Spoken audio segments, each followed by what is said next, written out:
Hello everyone and welcome back to another Storytime video.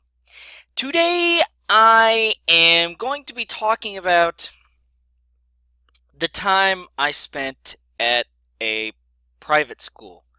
Now, I went to a Christian private school from preschool all the way through the 8th grade. I went to public school once I got to high school, and I ran out of eligibility, quote unquote eligibility, at the private school. Now, the past couple of weeks since I've had this idea to talk about this, I've been trying to think of stories I have from the private school. Now, besides losing my tooth in the 2nd grade, there wasn't a whole lot I can think of until I really started to get brainstorming.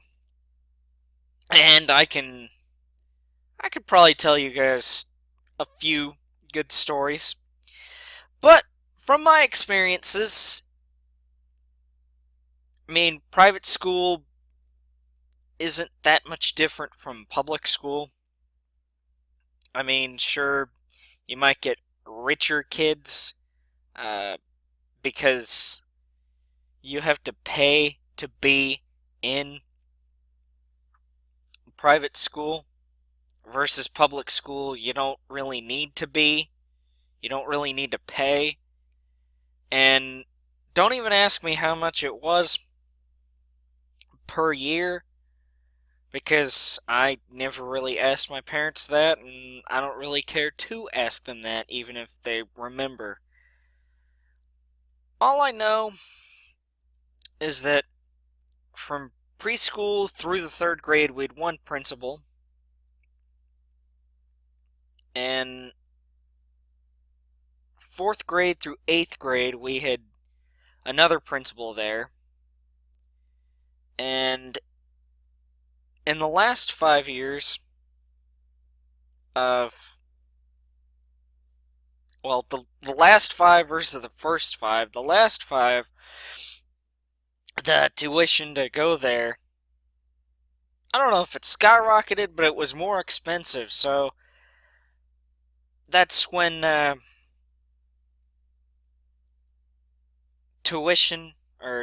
when the number of students going there started to drop. Like, when I was in 4th grade, or when I was in 3rd grade, I was in a class of, I want to say 15 to 20 students. That being 3rd and 4th grade, but granted, it was still a decent number of people. Like, you had 3rd and 4th grade, 5th and 6th grade, 7th and 8th grade that year. It wasn't fully like that throughout the years, but and then in 8th grade, when I graduated from this private school, I was in a graduating class with 3 other people. I graduated the 8th grade with 3 other people. Now, 3rd grade is the year that I started to change classes. Like, of course, you know how preschool is, but in kindergarten, 1st and 2nd grade, we had one teacher that would teach all the subjects. And kudos to those teachers, even though it's a lower level, it's still multiple subjects that you have to teach throughout a day. So I know that, once again, I know it's 1st and 2nd and potentially 3rd grade, but when you're getting lesson plans together for science and math and history or social studies, whatever you call it, and English, then it could be maybe tough on those teachers. I don't know. But all in all, I don't think there's really big difference between private school and public school, as I mentioned. I just think that because you have to pay for a private school to a certain extent, that you have richer kids, as I was mentioning earlier. So I guess if you want to look at that as an advantage, so be it. I'm not going to look at that as an advantage, but I'm not going to look at it as a disadvantage. It's just kind of there. But yeah, I mentioned the low numbers in my last 5 years versus my first five. Well, particularly my last 4 years versus my first six. Now, might I say that because of those low numbers, and another private Christian school opening up in the county, the year after I graduated from this private Christian school, the school closed its doors. And as far as I know, well, I know the building's there. When I go to the bank, I pass by it, and I pass by it like once or twice a week. So I distinctly know that it's there still, the building is, but I mean, I think the cafeteria part is used for some things, but I don't think the classrooms are used for anything. And I have no idea because I have not been in that school since I graduated from there. And